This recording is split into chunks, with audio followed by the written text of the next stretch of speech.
কে জানতো বলো তো যে একটা ভাইরাস এসে হঠাৎ পৃথিবীর মানুষের জীবন থমকে দিবে। দিয়েছিল তো 2020 সালে করোনা।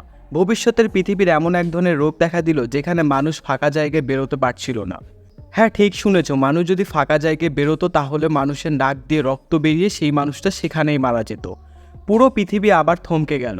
মানুষজন যে যেখানে ছিল, কেউ নিজের বাড়িতে, কেউ অফিসে, যে যেখানে ছিল সেখানে আটকা পড়ে যায়। এমন সময় তারা ঠিক করলো বাইরে বেরোলে যেহেতু মৃত্যু অপেক্ষা করছে, সুতরাং কেননা মাটির ভিতরে একটা সুড়ঙ্গ বানানো যাক। বাইরে বেরোতে পারছে না তো কি হয়েছে, এখন থেকে মানুষ মাটির ভিতর দিয়ে যাতায়াত করবে। যদি কখনো এরকম হয় তারপর কি হবে? একটা আলাদা ধরনের মুভির কাহিনী তোমরা দেখতে চলেছো। আজকের মুভি দ্য লাস্ট ডেজ। কাহিনী শুরু হয়, দেখানো হয় স্পেনের বার্সেলোনা। মানুষ এখন এক ধরনের রোগের শিকার হয়েছে।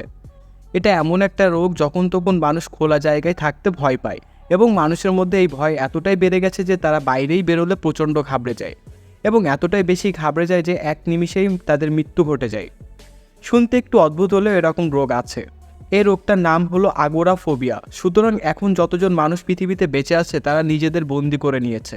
যে মানুষ যেখানে আটকা পড়ে গেছে, যেমন কেউ বাড়িতে, কেউ অফিসে বা কোনো বন্ধ জায়গায়, তারা সেখানেই আছে। সেই জন্য মানুষ এক জায়গা থেকে অন্য জায়গায় যাতায়াত করার জন্য মাটির নিচে সুড়ঙ্গ ব্যবহার করে। দূরে গাছের ফাঁকা দিয়ে সূর্যের আলো প্রবেশ করতে দেখা যায়, এবং সেখানে দেখা যায় এই মেয়েটা, যার নাম জুলিয়া। এর পরের দিকে একটা ছেলেকে দেখানো হয় যার নাম মার্ক। এই মহামারীর কারণে সে অফিসে বন্দি। মার্ক যখন তার অফিসের কাচের জানালা দিয়ে বাইরের পরিস্থিতি দেখছে, তখন একজন এসে তাকে বলে, মার্ক, এবার তোমার পালা। আসলে অফিসের কর্মীরা মিলে মাটির নিচে একটা সুড়ঙ্গ তৈরি করছে, যাতে করে তারা এখান থেকে নিজেদের বাড়িতে পৌঁছাতে পারে। কারণ আগেই বলেছি, খোলা জায়গা বা রাস্তা দিয়ে এখন কেউ আর যেতে পারে না।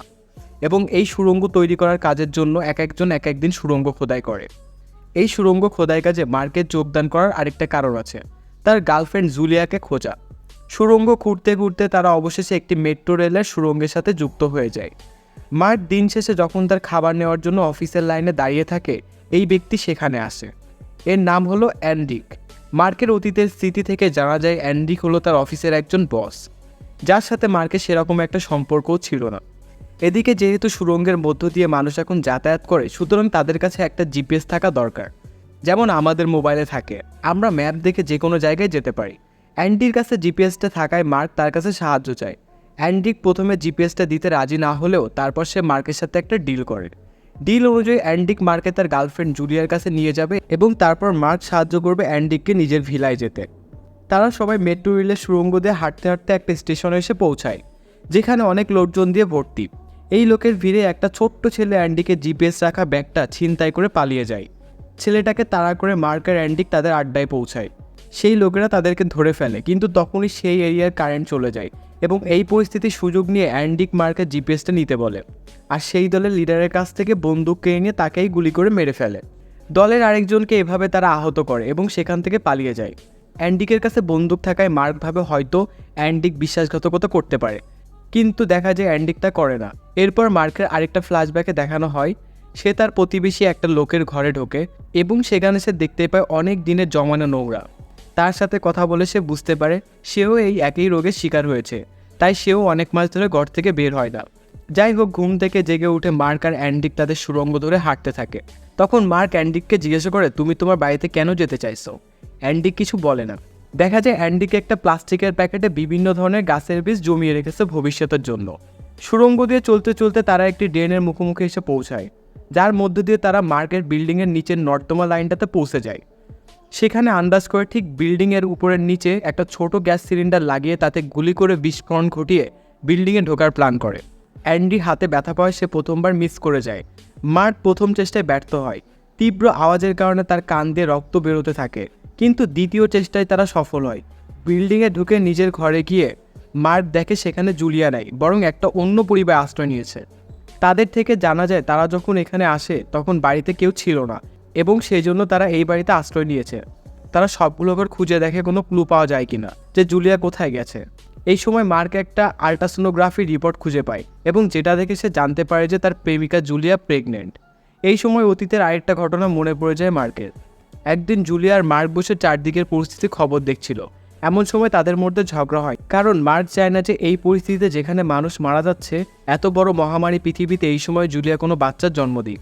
কিন্তু জুলিয়া ভাবতে থাকে যে মার্ক হয়তো তাকে কোনোভাবে ঠকাচ্ছে। সে হয়তো বিয়ে করতে চায় না। সেদিন মার্ক তার অফিসে চলে যায় এবং সেখান থেকে সে জুলিয়াকে কল করে।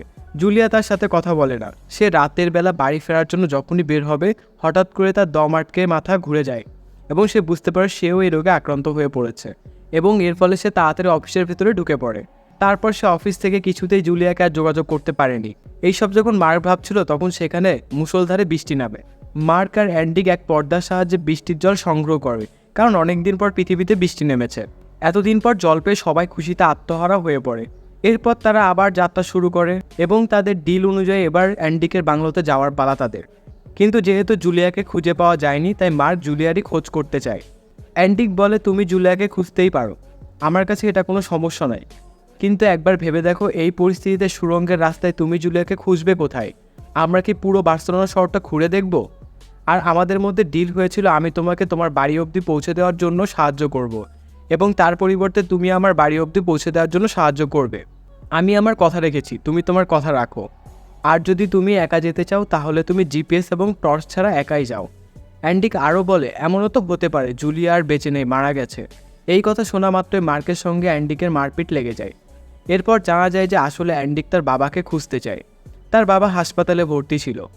এটা শুনে মার্ক অ্যান্ডিকের সাথে যায়। তারা একটা চার্চে একটা লাইটার আর মদ খুঁজে পায়, যার সাহায্যে তারা সেখানে আগুন জ্বালায় এবং তখন সেখানে হঠাৎ করে একটা ভাল্লুক চলে আসে এবং তাদের উপর আক্রমণ করে। কোনোভাবে তার সাথে লড়াই করে একটা তীক্ষ্ণ লাঠি দিয়ে ভাল্লুককে তারা মেরে ফেলে এবং আগুনিয়ে পুড়িয়ে তার মাংস খেতে খেতে গল্প করে। এরপর দেখা যায় তারা হাতে মশাল নিয়ে আবার সুড়ঙ্গের মধ্যে দিয়ে যাচ্ছিল এবং যাওয়ার পথে তাদের সাথে দেখা হয় একদল মানুষের, যারা সেই সুড়ঙ্গ দিয়ে অন্যদিকে যাচ্ছিল। এই মানুষদের থেকে তারা জানতে পারে তারা যে হাসপাতালের উদ্দেশ্যে যাচ্ছে সে হাসপাতালটাতে নাকি আগুন লেগেছে। এই কথা শুনে অ্যান্ডিক পাগলের মতো দৌড়ে গিয়ে একটা উঁচু বিল্ডিংয়ের সব থেকে উপরতলায় গিয়ে বাইরে থেকে দেখে পুরো হাসপাতাল আগুন জ্বলছে। এবং এই হাসপাতালে যেহেতু অ্যান্ডিকের বাবা ভর্তি, সুতরাং তার বাবার সঙ্গে দেখা করা বা তার বাবার বেঁচে থাকার কোনো আশা থাকে না। তার বাবা এই হাসপাতালের 5 তলায় একটি বেডে ছিল। তার বাবা কোমার রোগী। অ্যান্ডিক এটা দেখে প্রচণ্ড ভেঙে পড়ে। সে ভাবতে থাকে, যখন আমার বাবাই বেঁচে নেই, সুতরাং আমি বেঁচে আর কী করব? কারণ পৃথিবীতে তার বাবা ছাড়া আর কেউ নেই। তাই সে লাফ দিয়ে সেখান থেকে আত্মহত্যা করতে যায়, কিন্তু মার্ক সঠিক সময় তাকে বাঁচিয়ে নেয়। অ্যান্ডিক মার্ককে বলে, তোমার আর আমাকে দরকার নেই, আমাদের ডিল তো শেষ হয়ে গিয়েছে। আমি তোমাকে সাহায্য করেছিলাম, তুমিও আমাকে সাহায্য করেছো, এবার তুমি একা চলে যেতে পারো। মার্ক একাই সেই শপিং মলে যায় যেখানে জুলিয়া কাজ করত। তাকে খুঁজতে খুঁজতে সে একটা রুমে গিয়ে পৌঁছায় যেখানে একদল মানুষ নিজেদের মধ্যে একটা ঘেরা বানিয়ে রেখেছে। তাদেরকে সে জুলিয়ার ফটো দেখে জিজ্ঞেস করে, একে দেখেছেন? তারা জানায় জুলিয়া সেখানে নেই। মার্ক জুলিয়ার আরও বর্ণনা দিতে থাকেন।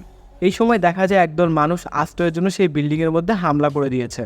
মার্ক তবুও জুলিয়ার খোঁজ করতে থাকে এবং আন্দ্রিয়া নামের একজনকে পায়। আন্দ্রিয়া জুলিয়ার সঙ্গে কাজ করত। আন্দ্রিয়া জানায় যে জুলিয়াকে আমি সেদিনের পর থেকে আর দেখিনি। যেদিন তুমি কল করেছিলে জুলিয়া ডাক্তারের কাছে গিয়েছিল। এরপর মার্কের উপর একটা ছেলে হামলা করলে সেখানে হঠাৎ অ্যান্ডিক চলে আসে এবং মার্ককে বাঁচায়, কিন্তু দুর্ভাগ্যবশত তার পেটে সেই ছেলেটা ছুরি মেরে দেয়।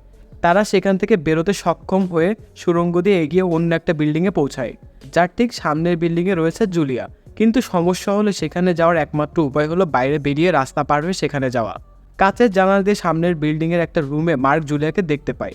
সে জুলিয়াকে দেখে যখন অ্যান্ডিকের কাছে ফিরে আসে, দেখা যায় অ্যান্ডিক রক্তক্ষরণের কারণে প্রায় মৃত। মার্ক তাকে বাঁচানোর চেষ্টা করতে চাইলে অ্যান্ডিক তাকে আটকে দেয়। সে বলে, তুমি যাও, জুলিয়া তোমার জন্য ওই পারে অপেক্ষা করছে। তুমি ভয় পেও না, ওই রাস্তা তুমি পার করতে পারবে এবং জুলিয়ার কাছেও যেতে পারবে, এটা আমার বিশ্বাস। মার্ক অ্যান্ডিকের জন্য কাঁদতে থাকে। অ্যান্ডিক তাকে বলে, আমার জন্য কেঁদো না, এ মৃত্যু বাড়িতে বন্দি অবস্থায় থেকে হার্ট অ্যাটাকে মারা অনেক ভালো। এই বলে সে মারা যায়। মার্ক ভাবতে থাকে সে কী করে রাস্তাটা পার করবে, কারণ বিল্ডিংয়ের বাইরে বেরোইলেই তো তার মুখ দিয়ে রক্ত উঠে সে মারা যাবে। সেও তো এই রোগে ভুগছে। মার্ক অনেক সাহস জুটিয়ে রাস্তা পার হওয়ার জন্য বিল্ডিংয়ের বাইরে বের হয়। অনেক কষ্টে সে দীর্ঘশ্বাস নিতে নিতে তার গতিপথ ঠিক রাখার চেষ্টা করলেও দেখা যায় তার কান থেকে রক্ত বেরোতে থাকে, এমনকি তার চোখের ভেতরে রক্তক্ষরণ হতে থাকে। সে পড়ে যায় এবং পড়ে গিয়েও সে আবার উঠে দাঁড়ায়। 1 পা 2 পা করে ফেলতে থাকে। অবশেষে দেখা যায় সে অজ্ঞান হয়ে যায়, কিন্তু তার আগে সে জুলিয়ার কাছে সেই বিল্ডিংয়ের ভিতরে পৌঁছে যায়। এরপর কিছুদিন পরের দৃশ্য দেখানো হয় যেখানে মার্ক আর জুলিয়ার একটা ছেলে হয়েছে। দেখা যায় মার্ক একটা গ্রিন হাউস বানিয়েছে যেখানে বিভিন্ন ধরনের শাকসবজি ও ফলের চাষ করছে সে। দিন যায়, মাস যায়, বছর যায়। এক সময় দেখা যায় তার ছেলে আরেকটু বড় হয়ে গিয়েছে এবং তার ছেলেকে দেখা যায় সে কিন্তু বাইরে বেরোলে কোনো অসুবিধাই হয় না, কারণ সে এই মহামারীর মধ্যে জন্মেছে। এই মহামারীর পরিবেশ তার শরীরে মানিয়ে নিয়েছে। এরপর কয়েক বছর পরের পৃথিবী দেখানো হয় বাইরের জগতে গাছপালা গজিয়ে গেছে। তাদের ছেলেকেও দেখা যায় অন্য মানুষদের সঙ্গে সেখান থেকে অন্য জায়গায় যাওয়ার উদ্দেশ্যে তারা বেরিয়ে যায় এবং মুভিটা এখানেই শেষ হয়ে যায়। তো এই ছিল আজকের ভিডিওটা কেমন লাগলো অবশ্যই কমেন্টে জানাবেন এবং ভিডিওটা ভালো লেগে থাকলে একটা লাইক করে পাশে থাকবেন। দেখা হবে পরের ভিডিওতে, ততদিন সবাই ভালো থাকবেন।